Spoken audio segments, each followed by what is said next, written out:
ओवैसी साहब की जो निष्ठा है वो सबसे पहले किस में होगी, कुरान में या संविधान में? मतलब अगर उनको दोनों में स्वीकार कर लोगे ओवैसी को, देशभक्त हो जाएगा, वो राष्ट्रवादी हो जाएगा, उसकी सारी चीजें माफ हो जाएंगी, या भारत माता की जय बोल देने से उसके हृदय में ऐसा कौन सा परिवर्तन आ जाएगा कि आप लोग मतलब इतने विचलित हो रहे हो कि उसने भारत माता की जय नहीं बोली?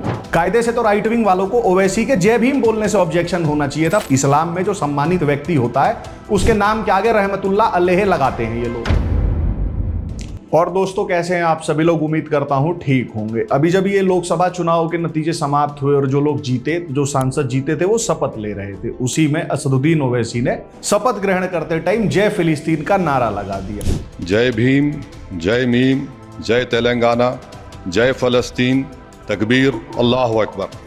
तो जो राइट विंग वाले हैं वो बेचारे गुस्सा हो गए, आग बबूला हो गए कि इसने कभी भारत माता की जय नहीं बोली, गद्दारी कर रहा है। तो पहली बात तो ये है कि भाई आपको भरम वरम था क्या कि ओवैसी के दिल में पैलेस्टाइन नहीं इजराइल है?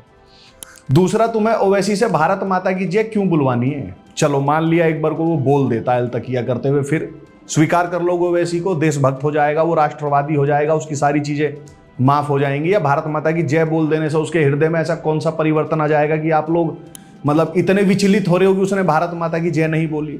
उसने अपने ही उस शपथ ग्रहण में जय पैलेस्तीन के साथ साथ जय भीम बोला था। और कायदे से तो राइट विंग वालों को ओवैसी के जय भीम बोलने से ऑब्जेक्शन होना चाहिए था, पर उतनी बुद्धि होती तो इन लोगों को नैरेटिव कैसे बनाते हैं ये मछली बाजों से थोड़ी ना सीखना पड़ता, या कहें कोई राम पुनियानी थोड़ी ना इन सब पे भारी पड़ जाता। खैर, मेरे कुछ सवाल हैं असदुद्दीन ओवैसी साहब से जो जय भीम जय मीम कर रहे थे। मैं तो उन्हें जानता नहीं, आप में से कोई जानता हो तो ये वीडियो उन तक जरूर पहुंचा दे, या आप किसी जय भीम वाले को जानते हो जो जय मीम भी बोलता हो तो उस तक ये वीडियो पहुंचा के बोल दें कि भाई अपने नेताओं से पूछ के जवाब बता दो। सवाल नंबर 1, क्या असदुद्दीन ओवैसी बाबा साहेब अंबेडकर के पूरे नाम यानी बाबा साहेब भीमराव रामजी अंबेडकर की जय बोल सकते हैं, या हम लोगों को जय भीम के शॉर्टकट से ही काम चलाना पड़ेगा? दूसरा सवाल, इस्लाम में जो सम्मानित व्यक्ति होता है उसके नाम के आगे रहमतुल्लाह अलैह लगाते हैं ये लोग, तो क्या ये बाबा साहेब के नाम के आगे लगाने की परमिशन इस्लाम देता है? बाबा साहेब अंबेडकर काफिर हैं कि नहीं ओवैसी के हिसाब से?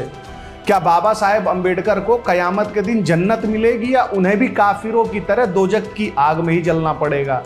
अगला सवाल, खिलाफत आंदोलन वाले मोहम्मद अली और शौकत अली जो अपनी कौम के बहुत बड़े नेता थे और खिलाफत आंदोलन को लीड कर रहे थे, और गांधी जी उनके घर पे बैठ के उपवास रखा करते थे, उन्होंने गांधी के बारे में एक बार कहा था कि घटिया से घटिया, गिरे से गिरा हुआ मुसलमान भी मोहनदास करमचंद गांधी से श्रेष्ठ है। तो क्या यही पैमाना अंबेडकर पर भी लागू होता है? क्या अंबेडकर भी गांधी की तरह गिरे से गिरे, घटिया से घटिया मुसलमान से नीचे हैं? ओवैसी साहब बताएं कि क्या अंबेडकर किसी मुसलमान से श्रेष्ठ माने जा सकते हैं दीन के हिसाब से? अगला सवाल, ईरान में जमशेद और रुस्तम वहां के महापुरुषों के नाम है, पर जब इस्लाम वहां आया तो इन सभी नामों को मिटा दिया गया। तो क्या कल को अगर भारत में निजाम मुस्तफा हो जाता है, दीन के इकबाल बुलंद हो जाते हैं, तो क्या अंबेडकर के नाम पे ये जो संस्थान है, ये जो सड़कें हैं, ये जो मूर्तियां हैं, इन्हें रहने दिया जाएगा या ईरान की तरह ही मिटा दिया जाएगा? वो क्या गाते हैं सब कि वो सब तख्त उछाले जाएंगे टाइप वाला जो होता है। भीमराव अंबेडकर ने यूनिफॉर्म सिविल कोड का समर्थन किया था, तो जय भीम जय मीम करने वाले क्या असदुद्दीन ओवैसी यूसीसी की मांग करेंगे? अगला सवाल, क्या शरीयत के हिसाब से जय भीम का नारा लगाने की परमिशन होगी? क्योंकि कुछ जगहों पे तो अभी ही जय मीम के साथ जय भीम बोलने का या नारा लगाने के खिलाफ फतवे आ चुके हैं। अगला सवाल, अंबेडकर ने जिस समाज के लिए संघर्ष किया उस समाज के लोगों के लिए क्या जामिया और अलीगढ़ मुस्लिम यूनिवर्सिटी जैसे संस्थानों में दलित वर्ग के लिए आरक्षण की लड़ाई ओवैसी साहब लड़ेंगे?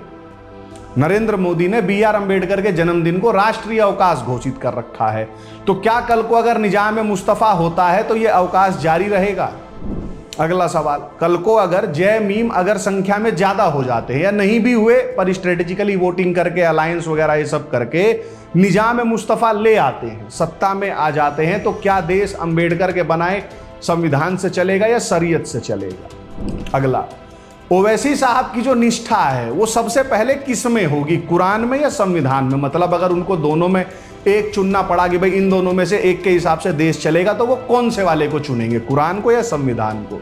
बाकी ये जो जय भीम के साथ जय मीम गा रहे हैं, जितने भी ये भीम के दीवाने हैं, उन सबसे आग्रह है कि भाइयों जाके जोगेंद्र नाथ मंडल की कहानी एक बार जरूर पढ़ लें, उसके बाद जय भीम के साथ जय मीम के नारे का कोरस गान करें। सब्बा खैर।